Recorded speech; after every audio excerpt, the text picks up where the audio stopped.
So we're in this bunker, and all of a sudden we heard the artillery coming in. So we all got in the bunker, got down. And I thought, I want to see one of these fuckers explode.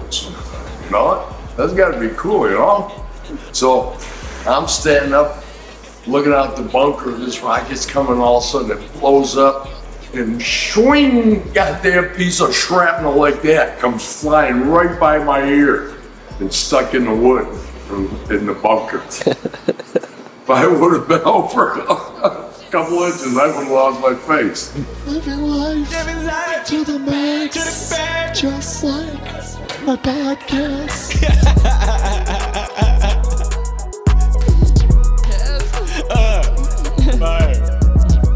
I actually ended up really liking that beat. All right, fellas. We went on it. Welcome back to another episode of Life to the Max. Look at the quad father. You can't even tell he just pulled an all-nighter, maybe a 1-hour nap before Ted got here. He was just so nervous anticipating this interview. He was so excited he couldn't go to sleep. And we're gonna get right into Ted's interview right after the intro. If anybody's going through something bad right now, anybody's going through something to where they feel like they're not worthy, just remember you are. A lot of things have happened in my life, and I've had a shitty card dealt to me, but I'm still persevering and moving on. So can you. So hey, paralyzed from the neck down, breathing through a machine, but that doesn't stop me from following my dreams and doing what I love to do.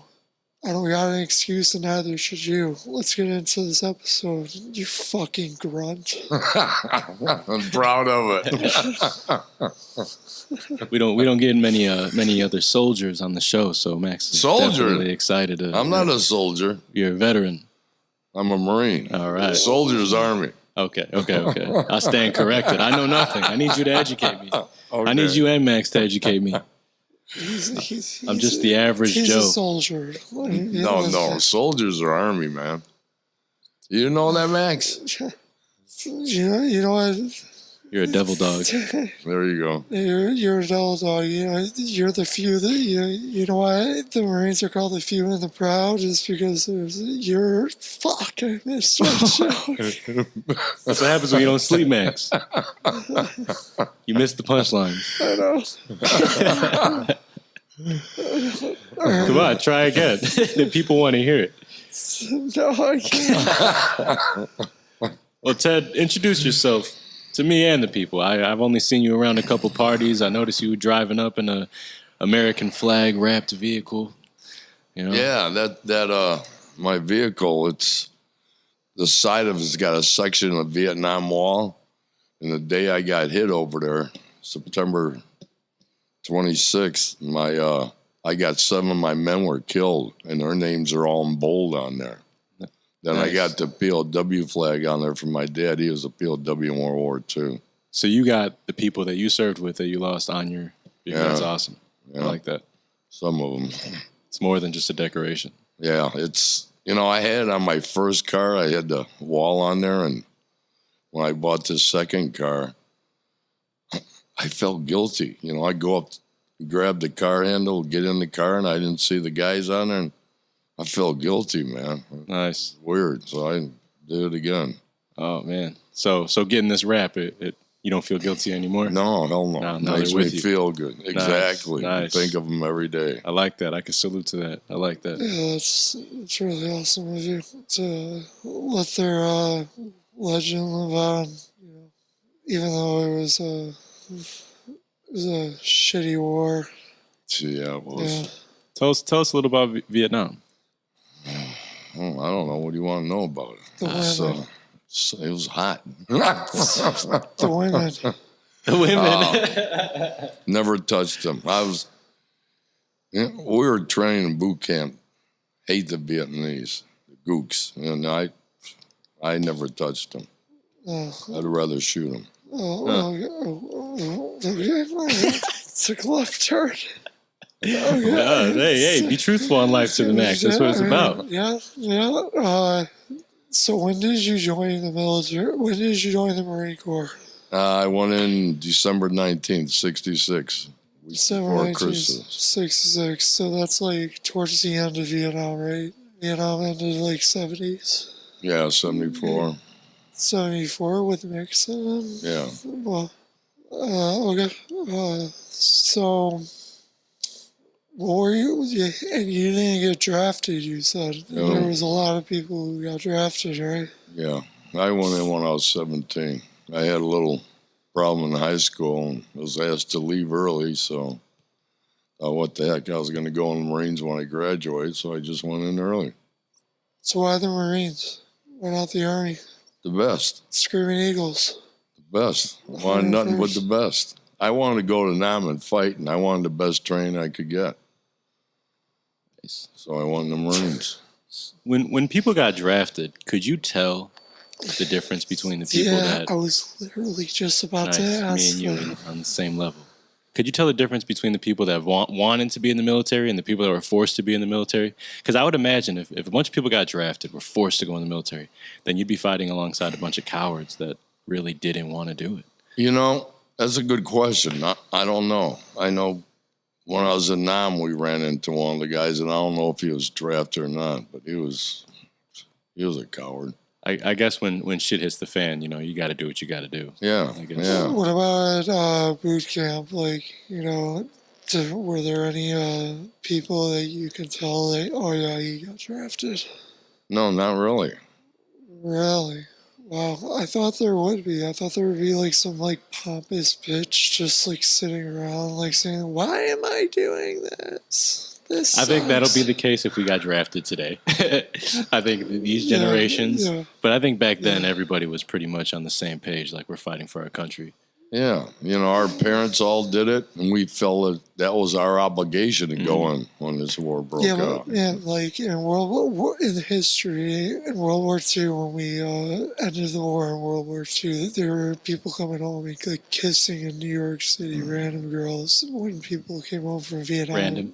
Well, yeah. And the random girls are kissing back? Yeah, and when people came home from Vietnam, they were spitting on soldiers.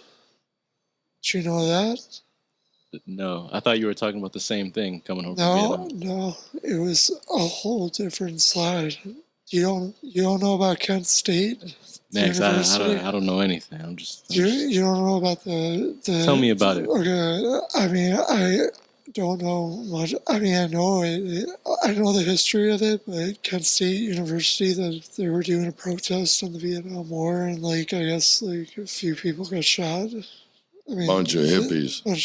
Yeah. Like they were basically saying like make love, not war. You know, peace. Oh yeah. And, you know, and it was at Kent State University, and they were saying. They were like, instead of like saluting soldiers and saying thank you for your service, they were like spitting on them and stuff. Yeah. I didn't pay attention too much in my history class, but I did watch Forrest Gump. The Vietnam War is very controversial, especially because of the way how it happened.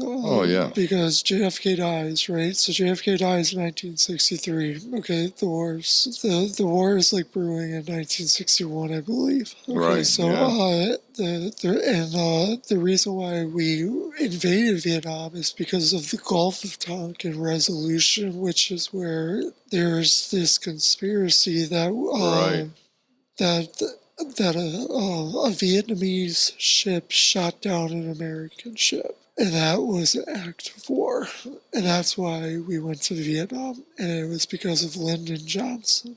Lyndon Johnson was JFK's VP, vice president. And then when JFK died, Lyndon Johnson took over. And all of a sudden, there was a draft. And all these Americans were going to Vietnam.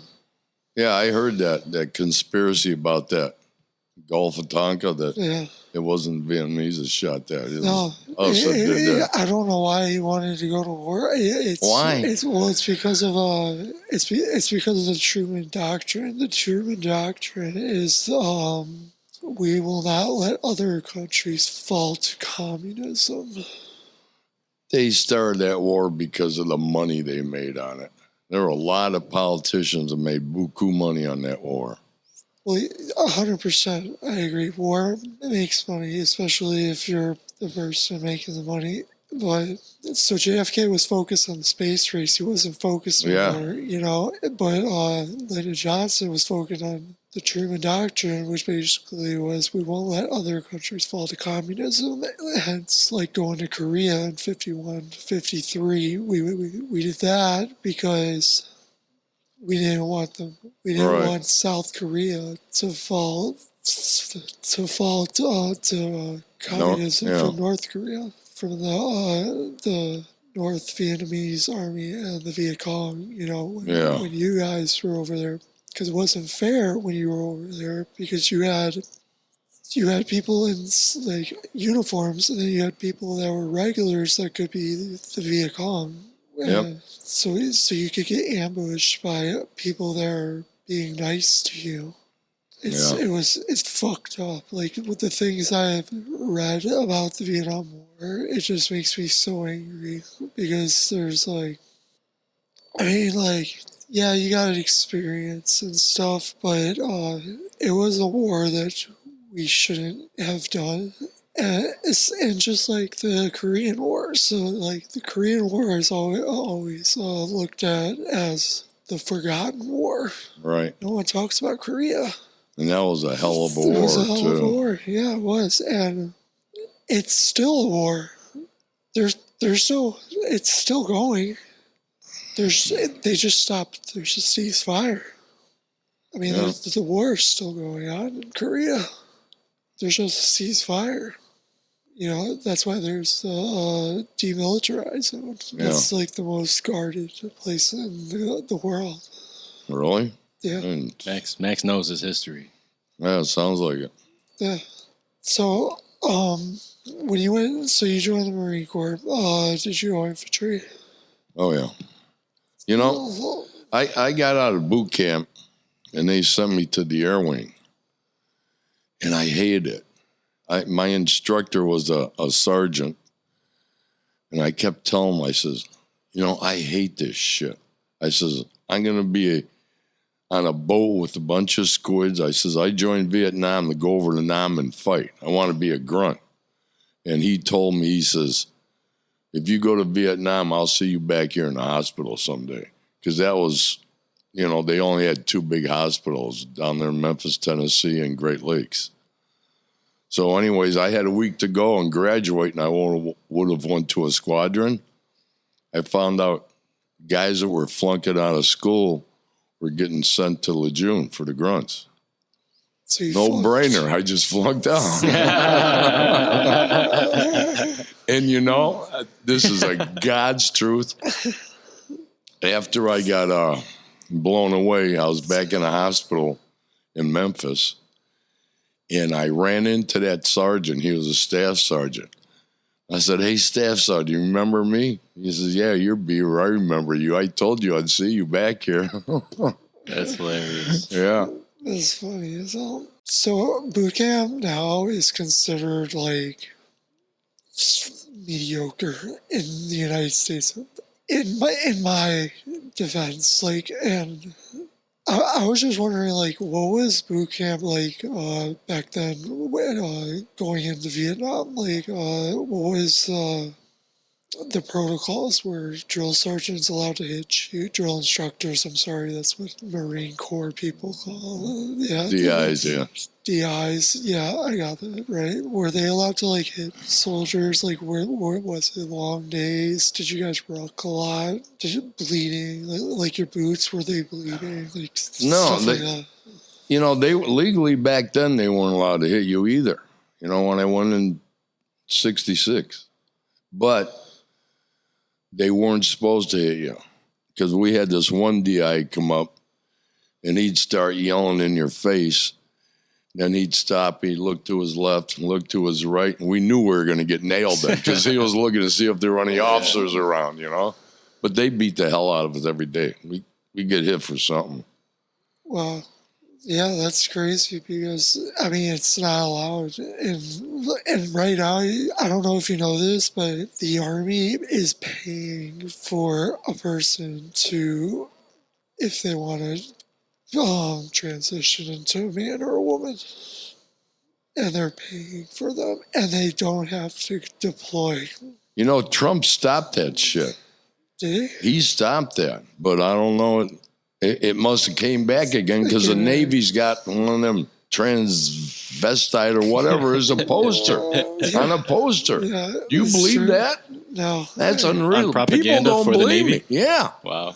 people don't believe me when I tell them that, but it's the truth. No, I believe you. Because, I mean, like, when I was in, I mean, I saw a few gay guys, you know, in the military, and, like, I mean, like, I didn't get to the trans part and see any of that, but we did get to the point where people can make a complaint, and it could be a false complaint, and they can get someone that has worked their hearts out and blood, sweat, and tears throughout the military, and get them kicked out without retirement just by filing a That's wrong. a sexual That's wrong. harassment, sexual harassment awareness responsive program. It's insane. That's why Colonel Smith got out.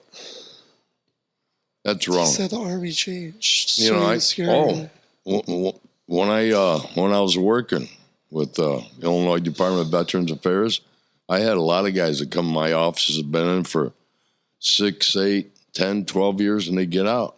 I say, why the hell did you get out after that much time? And, you know, just couldn't take all the BS they were putting out now, you know? Yeah. As far as the gays and all that stuff, I never saw any of them in the military, in the Marines. I never knew they were in there. I mean, when I was stationed down in Memphis, they had, it was a Navy base, and there was a girl on that base. She was a squid, and she was drop dead gorgeous, prettiest girl on the base, and everybody said she was gay. Man, you gotta be kidding me. But I never ran across that when I was in. I mean, yeah, it's different times. But now, now the military is now they're proud of it. Yeah, they're basically promoting it, which is wrong, because I'm not saying it's wrong because the person's gay or straight or whatever. Right. You know, I'm saying it's wrong because you're there to do a mission. You're there Right, to do your right. job. You're there to serve our country, to make sure we're safe. Right. That's the whole reason. So I brought that up because back then, that was all frowned upon and stuff, you know. And I just wanted to see your boot camp experience. You know, it was 16 weeks.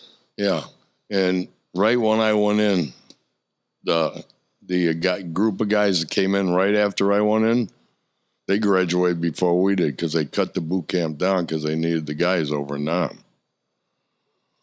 So it was 14 weeks. I mean, that would kind of scare me because you wouldn't know the protocols maybe of a radio or something like RTO. Your RTO maybe you would fuck up during a patrol. I mean, I don't know. I mean, we still do Battle Drill 1 Alpha, which is the Vietnam. It's basically the Vietnam Battle Drill.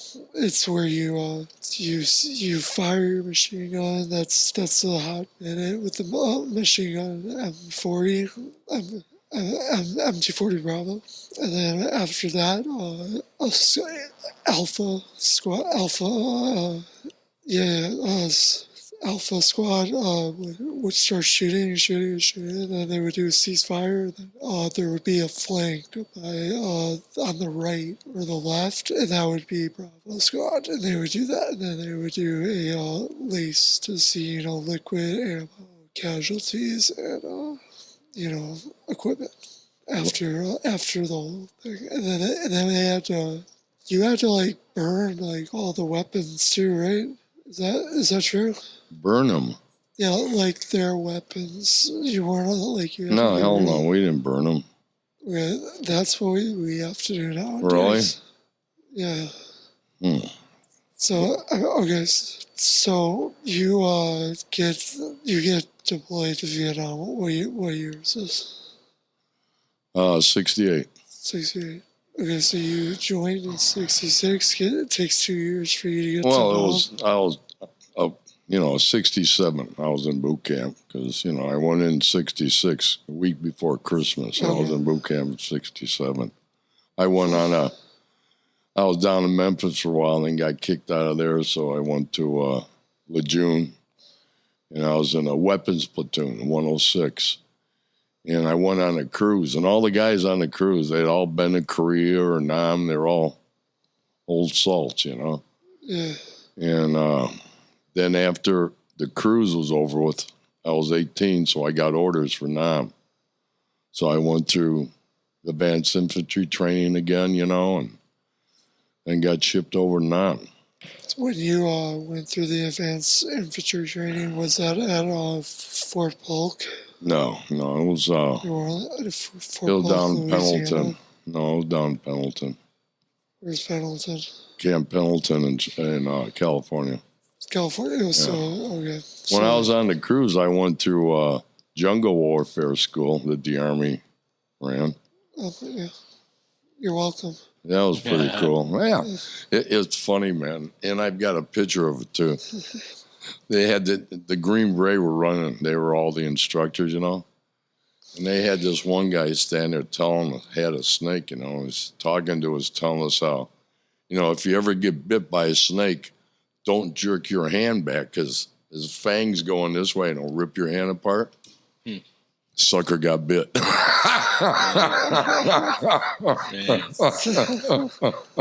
That's crazy. But I enjoyed that. That was a lot of fun. Learned a lot there. Okay, so main event, you deploy. Where do you go? Left California, went to Hawaii. We stopped there. Something was wrong with the plane. We were on a Tiger Airlines plane. Something was wrong with the plane, so we got laid over for about an hour or so there. Couldn't leave the airport, we're all right there in the lounge. And then we left there and landed in Da Nang. And looking out the windows, we see all these Vietnamese running around. I thought, what the fuck? There's a gooks. I don't even have a weapon, man. Didn't realize it, But we got off the plane, went into this big hangar. There was a gunnery sergeant standing up on his table. He says, all right, where does everybody want to go? And me like an idiot. I want to go where the action is. You're going to 3-9. All right. So we spent the night there. And next day, myself and another guy got on a 6x. And they took us up to Quan Tri where our rear was. And we're standing outside the CO's office listening to this guy tell them how they just got in an ambush and lost half the platoon. Holy fuck, what am I doing here? That's the action. Oh, man. That's the action. So we got on a chopper, got our weapons and everything, got on a chopper and went to, where is it where we weren't supposed to be?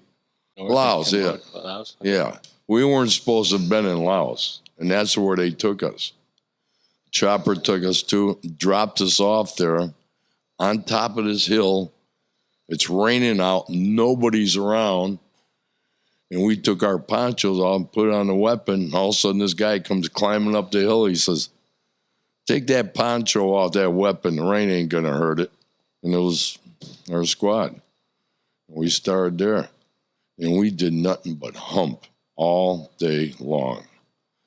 I'm telling you, the first night, I drank all my water right away in my canteens and got sick. And then my squad leader told me I didn't have to have watch that night because, I had a bad fever and stuff. I got sick because I drank all my water.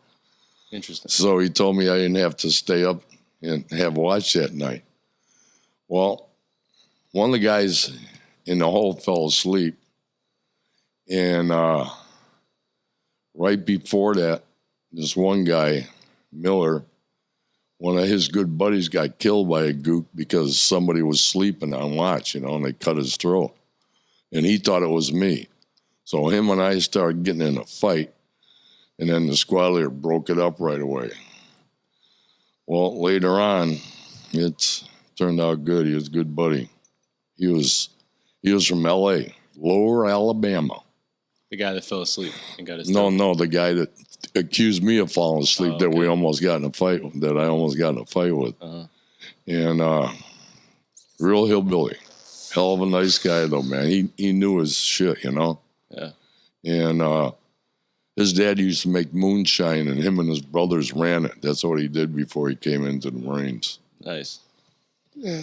So now you're in your platoon. You're in your.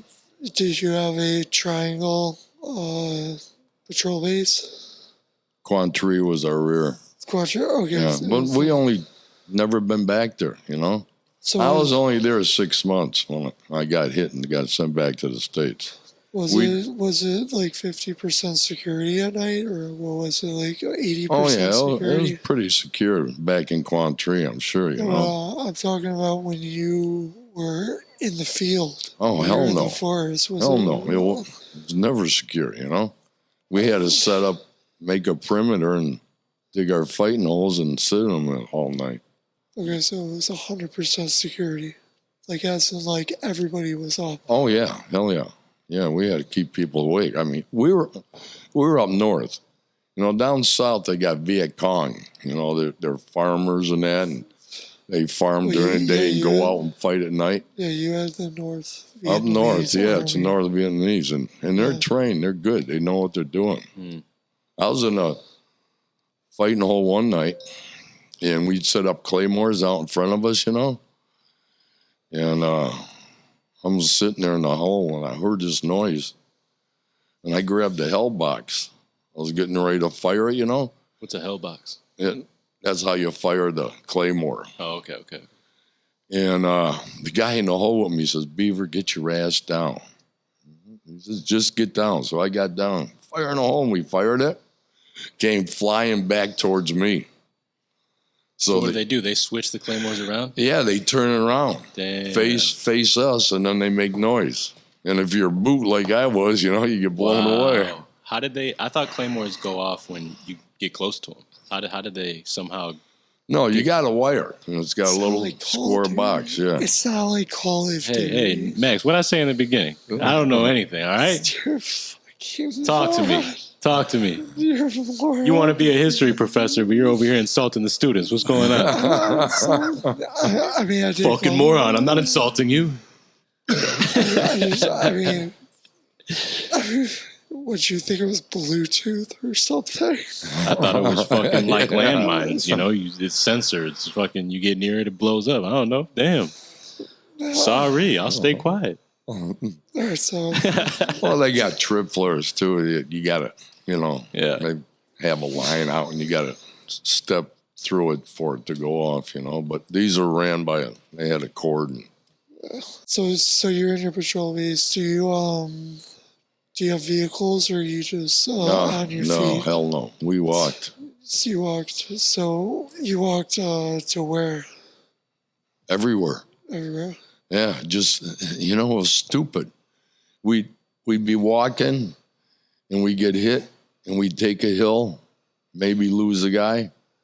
We'd take a hill, sit there for the night, set up, dig our hole, and then next morning fill the hole up and move on again, and the gooks would be right back on that hill. You say that like so easily. Maybe you lose a guy. Like, was death just like so? Just easy to think about, like it could just brushed off your shoulder, like when you were there, because you're like maybe lose a guy. You know what I mean? Like that's like huge now. You know, we're talking about the Vietnam War. Well, we didn't have time. You know, you used to call them FNGs, fucking new guys, you know, and you didn't want to really get to know them really well, you know, because you figured, he's just going to be gone, you know. Damn. That's crazy. But, you know, What was your job like? Were you a machine gun or when I first got there, I was on the machine gun. I was an 8-gunner, yeah? humped the ammo. I did a little bit of everything. Carried mortars. And then towards the end, I became a squad leader. But Were you a team leader or squad leader? squad leader. Squad leader, Yeah. is it different in the Marine Corps? Well, no, you got teams, you got teams, and then you got a squad, But we didn't have that many men all the time. We were always short-handed. Were you always overmatched with the NVA? No, it didn't bother us. Hell, we took care of it. We got the job done. Yeah. So would they attack more at night or in the day?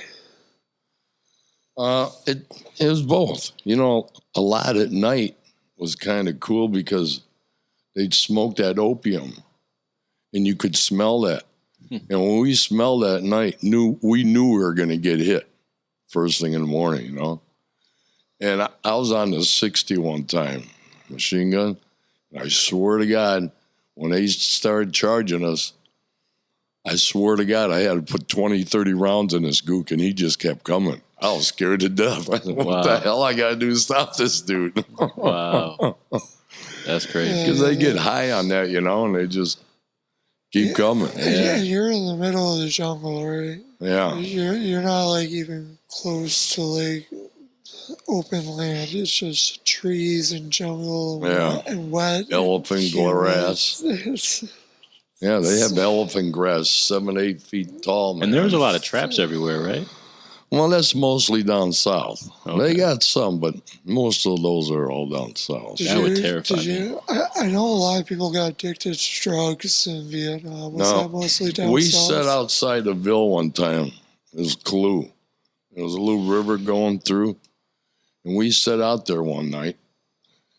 And we got new ammo and everything. And the Gooks came, the Vietnamese came in. They were selling pop and stuff like that, And I bought a quarter Smirnoff vodka for $5. And I emptied out my canteen and filled up my canteens, And all of a sudden, I got a 5-minute notice. My squad leader said, Biever, take these men and go across the river and set up an ambush. Hell, I thought we were going to get hit because we were half in the bag, You don't drink over there. You get drunk really easy. Oh, perfect timing. But afterwards, the next morning, I guess, some of the guys bought some dope, and they were smoking it. The CO found out, and he had a meeting. He says, if I ever see anybody smoking any dope in here, I'll shoot you. That was it. And that was it. Nobody smoked up again. We were up north, and we were in this shit all the time. And you can't depend on each other if you're high, No doubt. No doubt. Holy fuck, man. You said that was it. Nobody smoked dope again. All right. It's like, all right, listen here. If anybody smokes again, I'll shoot you. That's it. Whole squad. You ain't got to tell us twice. Dismissed. That's crazy. So, if the guys were doing it after that, I didn't know about it because I never did it. Mm-hmm. We used to get newspapers from home, and the headlines were always about the hippies protesting the war. So I hated the goddamn hippies. I wanted nothing to do with them. So I wouldn't, even when I got out and I was going to college, I didn't smoke dope. Yeah. Wanted nothing to do with it. my dad smokes dope. I know, he's a dope. So when you're in the when you were in the ship, basically, your CO made it clear that there's no smoking, and he doesn't give a fuck about the UCMJ, Uniform Code of Military Justice. What the hell's that? There's no rules when you're there. Yeah, I know, but still, what the hell? No, I'm saying, Just like the Geneva Convention. We got to follow it, but the enemy don't have to? Exactly. No, it's crazy because it's probably true. Like, do we really follow these rules when you're out there alone and like it's you against them? Like, I have to wait until I see contact, and then I can return fire or something. Like, no. Oh, yeah. that's What's the Geneva Convention? Is that Geneva. rules of engagement? Geneva. Yeah. Geneva Convention. rules that we're supposed to follow for prisoners and all that shit. Yeah. Yeah. I mean, you didn't like fuck with the dead though, right? The first gook I got, Uh-oh. I wanted to cut his ears off, put him on my dog tag. But one of the guys stopped me. He says, "Don't, Beaver." I says, "Why?" He says, "Because if you do, they're going to know who we are and they'll get back at you." So Who's they? the NBA, Yeah. Yeah. because they got a thing with Buddha, they got to have their body intact to go to heaven or whatever. Mm-hmm. So you worked your way up to a sergeant. That's squad leader, right? Well, I just became a squad leader, pointed squad leader for a while because, they needed one. The guys were killed, Did you ever do point? Were you ever point? Oh, I used to walk point a lot. When I first got there. New guys always walk point. Yeah, that's horrible because new guys, if they walk point, they don't know where they're going because they have to use a protractor, a freaking and a compass and a big bayonet, man. Yeah. Chopping your way through, taking a half hour to get from here to the wall, through that elephant grass and stuff. So let's talk about something that you were very disappointed in. You said that you were going to get a Navy Cross. No, Silver Star. Silver Star. We had the whole battalion up on line on the DMZ one time. And our company had point. And, up there it's like a tree line, 100 meters, dried up rice paddies, and another tree line, another 100 meters dried up. So we're walking along in double column, and we had a tank with us, too, that was in front. All of a sudden, all hell break loose. And everything, we had small arms fired, machine gun, RPGs, mortars. And a mortar and an RPG hit the tank, and it couldn't move. So we all hit the tree line right away. And I was a gunner on the machine gun, a gunner on the machine gun at the time. And we set up in a big crater there with the machine gun. All of a sudden, my squad leader, Wilkie, Albert Wilkinson, black dude, best guy in the world.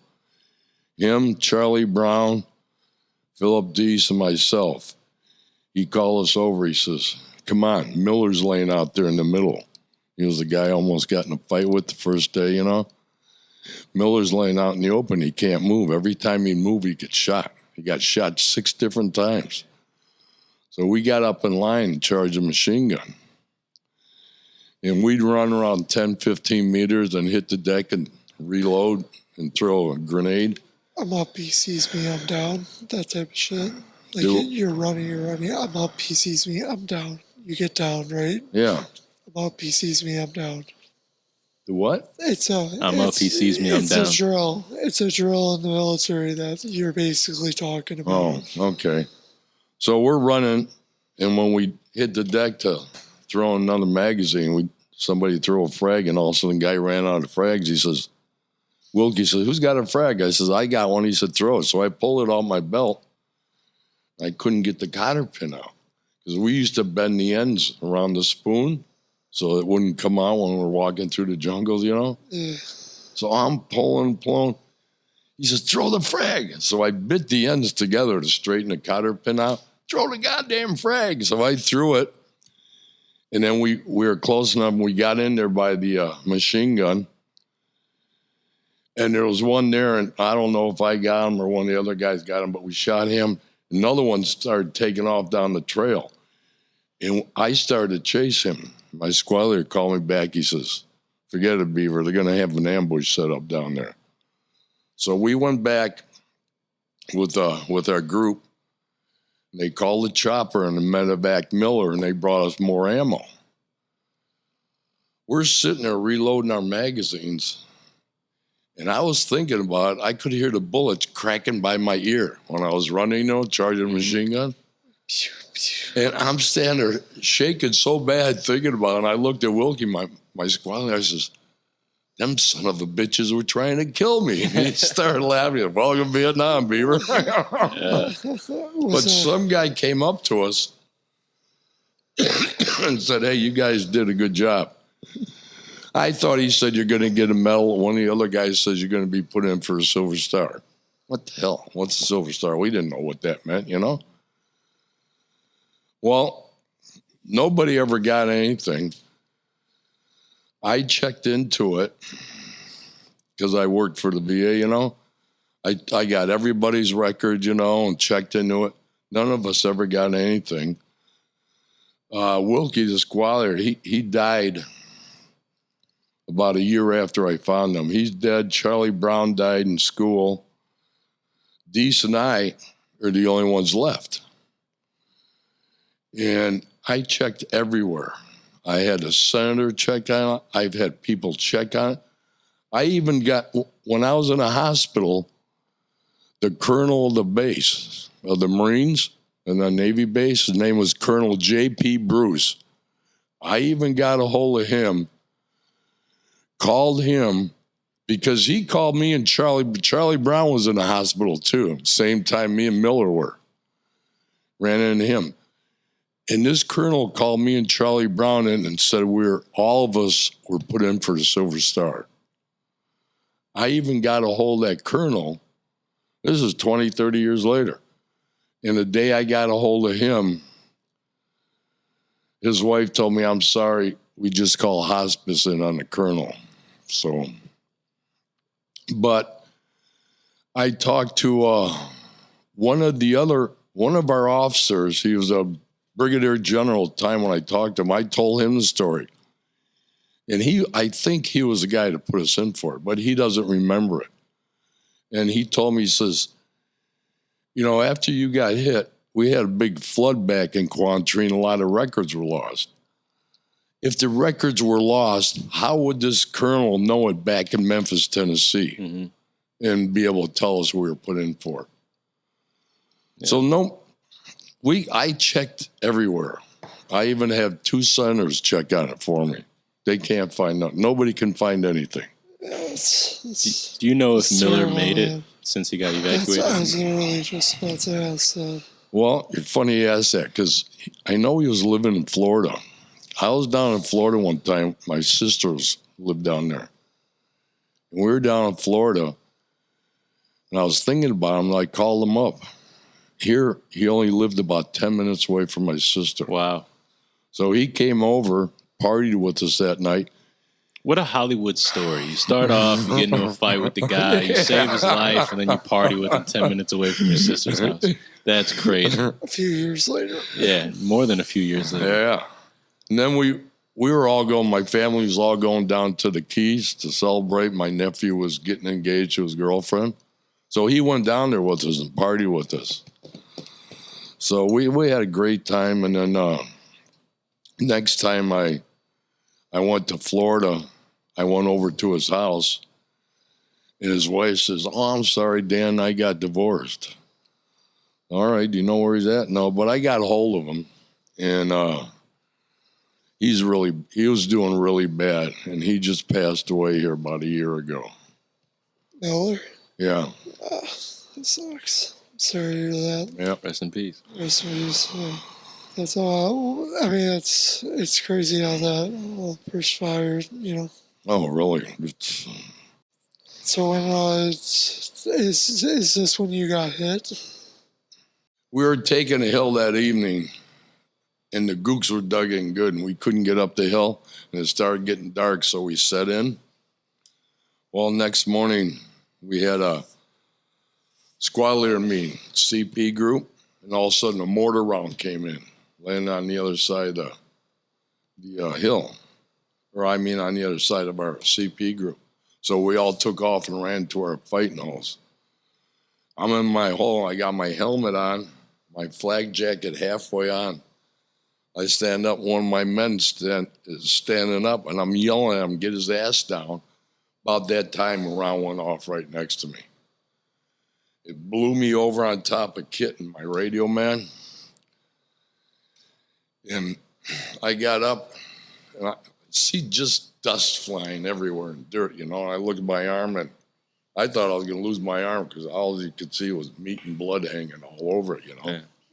And all the guys came over to see how I was. And I started, get the heck out of here, man. Because they see a group of guys, they're going to throw another round there, you know. Well, at that time I passed out. I was only out for about a minute or two. And Kid, my radio man, bandaged me up right away. He had me all bandaged up, and then the corpsman came over and shot me up with some morphine.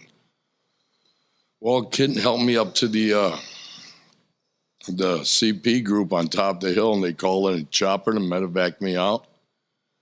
And all the guys are coming by saying, "Hey, Corporal Biever, don't worry about it, man. You're going back to the world, or you're going aboard a hospital ship with the nurses and all this stuff." You know, everybody said something decent to me. We call in some artillery, and about 10 clicks away with Camp Carroll artillery, and 3 short rounds landed right on top of us. That's when it killed 7 of my men, wounded 13 of them. As you were getting evacuated. Yeah, before the chopper came. I was sitting there, and I know this is humanly impossible, but our flak jackets, we had the old ones with the pieces of flak in it, like tile, you know? Yeah. And we go through the jungles, they'd always rip out, and that would fall out, you know? So we used to cut them and pull that shit out because it was so damn heavy, you know, but we had to wear them, you know. But I swear to God, when we got hit with that artillery, I swore I had my whole body underneath my helmet because that shit was just flying every goddamn where. It was crazy. That's unbelievable that happened.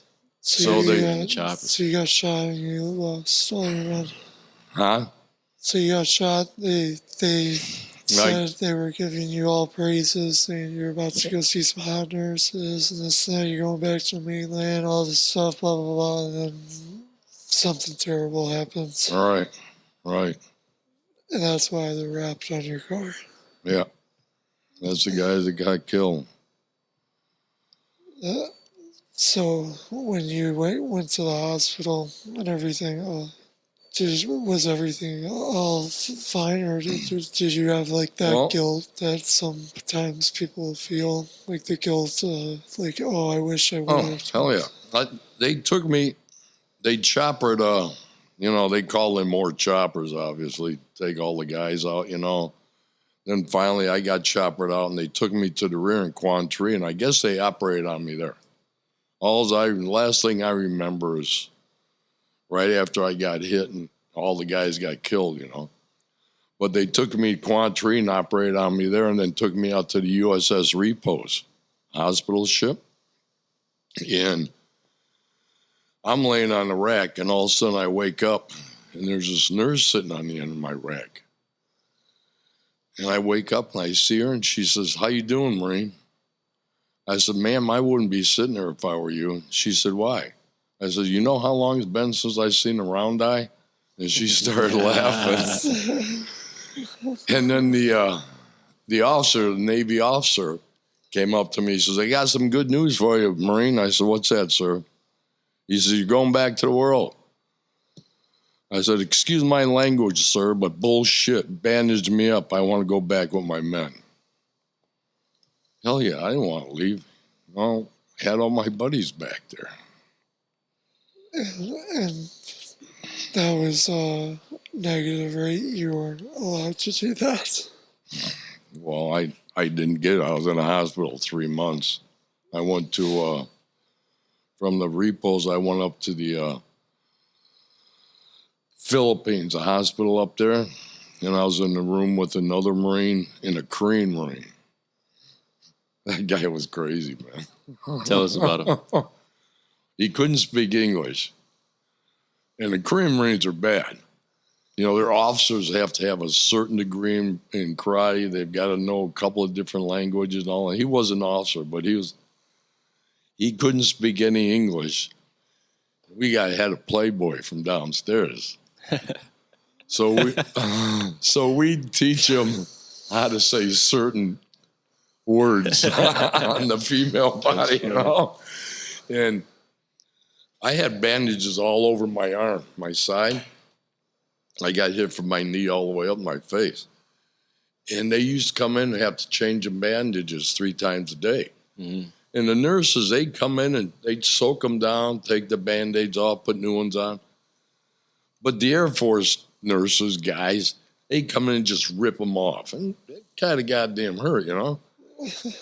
And that Marine, whenever he'd come in, he'd look at him, he'd go, "You, number one jack off." So we taught him, you know. Teaching him lingo. And we used to have these squirters, you know, syringes full of water. We'd shoot them at each other. And one of the guys got him really good one day. So he was sitting in the John, and the Marine got a bucket of water, opened up the door, and just drowned him. Boys will be boys. Treating the hospital like a frat house. Really. This is why we can't have nice things. Yeah. That's funny as hell. That's crazy. So after that, did you get out? I went back to, they flew me back to the States, Clark Air Force Base. My parents and sister came and saw me. Then they took me to the hospital in Memphis. That's where I ran into Miller. He was there, and Charlie Brown, one of the guys that got put up for the Silver Star with me. That's when that colonel called me and Charlie and told us we were getting put up for the Silver Star. I was there for about 3 months. Miller's sister came to see us one time, and his girlfriend, and they brought us a bottle of moonshine. And him and I... They make. Yeah. Nice.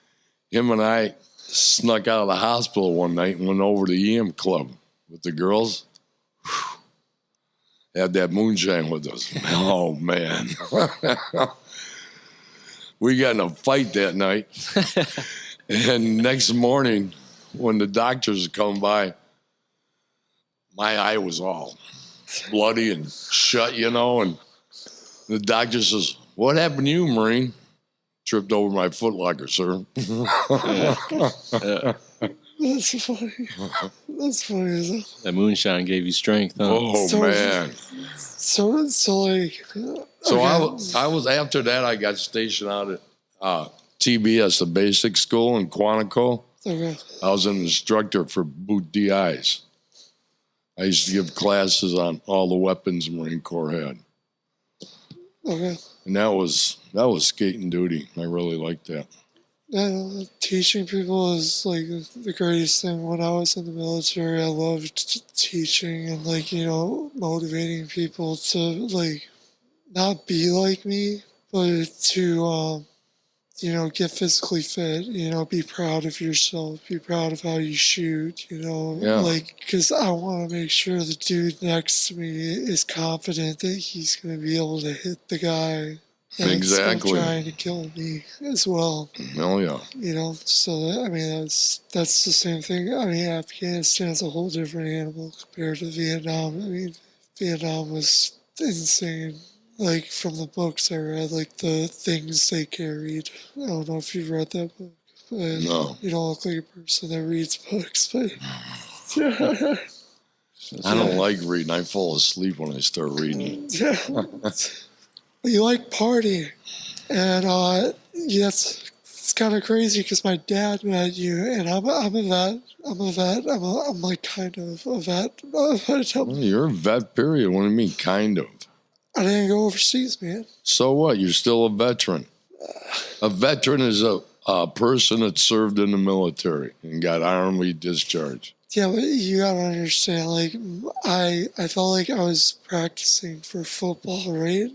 Like, I felt like I was practicing for football, and I never got to play the football game. Yeah. I never started. Well, you know? I know how you feel, but a lot of guys used to always say that to me. "Oh, I'm not a vet. I wasn't in combat." And that don't matter. You spent your time, man. But I know how you feel, because if I couldn't have gone in Nam, I'd be so mad, because that's the reason I went in, you know? That's the reason I went in. I literally, it's kind of the same like you. Like, I literally went up to the, I was at MEPS in Rosemont. I went up to the freaking guy. So where I went in. Yeah, I went up to the guy, and he's like, "What do you want to do?" I said, "I want to blow shit up." And he was like, "Oh, so you want to be 11 Bravo?" I'm like, "Yeah, whatever that is. Let's fucking do it." Cool. You know what I mean? Right, so. Cool. And then I didn't realize what I was getting myself into, and then like boot camp happened. Like we get the shark attack, all this stuff, and then I started like learning a bunch of things, and I loved the physical fitness. I loved like the army made me a runner, which was insane. Oh God, I used to hate running. I loved We had to it. do it every day. Yeah, me too. But I mean, it was a good experience, and I wish I was able to go on to see what I was gonna achieve, because I was trying to do everything possible to go special forces, to go ranger, to Yeah, go that's ranger what Dad told me. like ranger battalion. Like I was doing everything possible to do this, like, and I was trying to stay physically fit. I shot expert all the time, my long rifle, like I wasn't a sniper, but I was a long rifle. So I was able to like shoot snipers, and I was able to hit shots that were like hard to hit for a normal person, So I felt gifted. Oh, hell You know yeah. what I mean? And I was like, I can't wait to get over to Syria or Afghanistan. Like, I can't wait to get there, And then we finally got orders, and I get in this car accident, and it's just blew my mind. Blew my mind. And then my best friend in the military, he's the one who gets to go to the show. The one that crashed my car. That Yeah, was I the heard that. sad part. I had my best friend over there was Kitten, the guy in the hole with me. When I was down in Quantico, I was coming out of the bar one night, and I ran into our old platoon sergeant. And we got talking, and he said right after I left him, they got in a big ambush, and a lot of the guys got killed.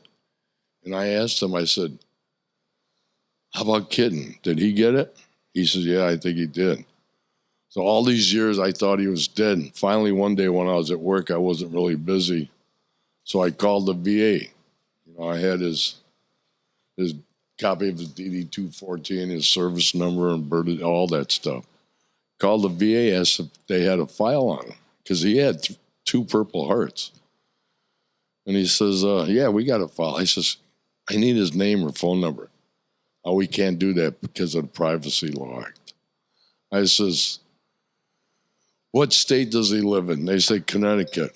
So I called the Connecticut Department of Veterans Affairs. I asked the guy, he said, yeah, we got him. I says, I need his phone number or address or something. I can't because of Privacy Law Act. I said, hey, listen, man, this was my best buddy in Nam. For the last 40 years, I thought he was dead. I just found out he's alive. I got to get a hold of him. He says, where were you in Nam? Or when were you and where were you? I says, I was over there in 68. Quezon, Cantian, Quantry, Leatherneck Square. He says, you're a Marine. I says, yeah. He says, so am I. Give me your phone number and I'll call you back. He called me back about 10 minutes later, gave me everything. That night when I got home, I called him up.